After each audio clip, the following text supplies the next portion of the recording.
Orang yang rajin tahajud akan mendapatkan 4 keutamaan yang tidak didapatkan oleh orang-orang yang tidak tahajud, sekalipun sholat fardunya begitu khusyuk.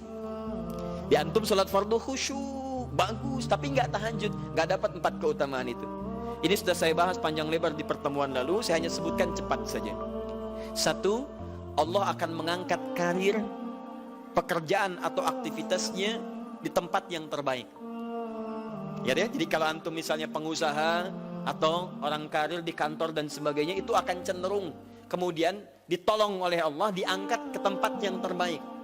Terbaik itu tidak harus puncak yang paling tinggi, direktur, tidak misalnya, tapi tempat yang bisa membuat nyaman hidup Anda, sholat bisa nyaman, bergaul juga nyaman, dan tenang kehidupannya. Mungkin level Anda nggak sampai puncak ya direktur utama, mungkin direktur 1, 2 gitu ya, tapi Anda dijauhkan dari hal-hal yang maksiat, dijauhkan. Sholatnya enak, punya ruangan nyaman dan sebagainya. 2, Allah akan bimbing setiap ahli tahajud.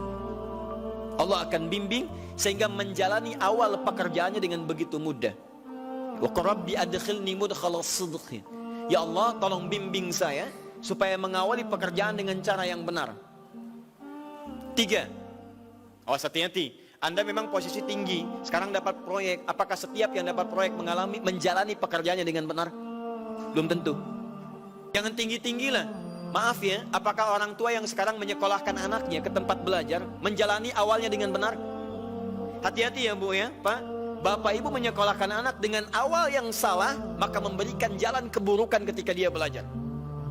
Saya katakan, jangan pernah Anda masukkan anak Anda ke sekolah dengan menyogok. Bayar sekian supaya masuk, menyalahi aturan. Kalau awalnya sudah salah, bagaimana anak Anda bisa belajar dengan benar? Mustahil mendapatkan sesuatu yang tidak baik. Yang baik itu mustahil didapatkan. 3, wa akhrijni mukhrajas sidqin. Allah berikan jalan keluar terbaik dari persoalan yang dirasakan. Di ahli tahajud itu setiap punya masalah, bukan nggak dapat masalah ya, bukan tidak bermasalah hidupnya. Dia mendapat ujian juga. Cuman sebelum diuji, diringankan masalahnya. Sehingga seakan-akan gak punya masalah. Padahal sama dengan yang lain. Cuma saat akan dia lalui, Allah ringankan persoalannya sehingga mudah dilalui. Dan yang keempat ini yang hebat. Ya, waj'alni min ladunka sultanan nasyara.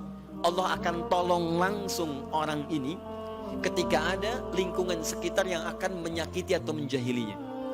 Kalau diisengi orang, diganggu orang, dan sebagainya, ini orang-orang seperti ini langsung mendapatkan perlindungan dari Allah Subhanahu wa ta'ala.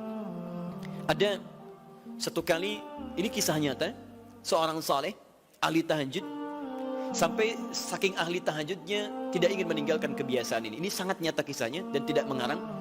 Satu kali Pak, kemudian malam-malam dia perjalanan dengan rombongan. Begitu perjalanan, orang-orang tidur, sampai dia mengendap-endap, kebiasaannya tidak ingin diketahui oleh orang lain. Satu malam kemudian, dia bangun setelah orang lain tidur, masuk dia sedikit ke area sedikit ada dalam hutan. Begitu sedang menunaikan sholat, dia duga kemudian tidak ada orang lain yang melihatnya. Ternyata ada satu orang atau beberapa yang kemudian tergerak, mendengar suara dan menyaksikan kebiasaan dia. Anda tahu apa yang terjadi? Dan inilah yang disampaikan oleh orang-orang yang melihat itu. Begitu sedang sholat, teman-teman sekalian, tiba-tiba baru bertakbir malamnya, lompatlah dikisahkan seekor harimau di depannya, dalam keadaan yang sudah lapar. Saya mau tanya pada Bapak Ibu, begitu sholat misalnya Allahu Akbar, tiba-tiba samping ada harimau. Wow. Apa yang dilakukan? Kabur. Udah gak panjang pikirnya, kabur ya kan? Tapi sekarang lihat apa yang beliau sampaikan. Begitu datang harimau itu, perhatikan ahli tahajud ini, dia ingat dengan janji Allah. Dia ingat dengan janji Allah. Perhatikan baik-baik ya. Kalau Anda sudah punya kebiasaan Qur'ani dalam jiwa Anda, maka ayat itu akan hadir membimbing Anda dalam setiap kesulitan Anda, apapun itu. Nabi Yusuf dekat dengan Allah, ketika digoda muncul ayatnya, laula ara'a burhana rabbi. Kalau bukan melihat petunjuk dari Rabbnya, niscaya ada sesuatu yang buruk terjadi kepadanya. Tapi Allah jaga beliau.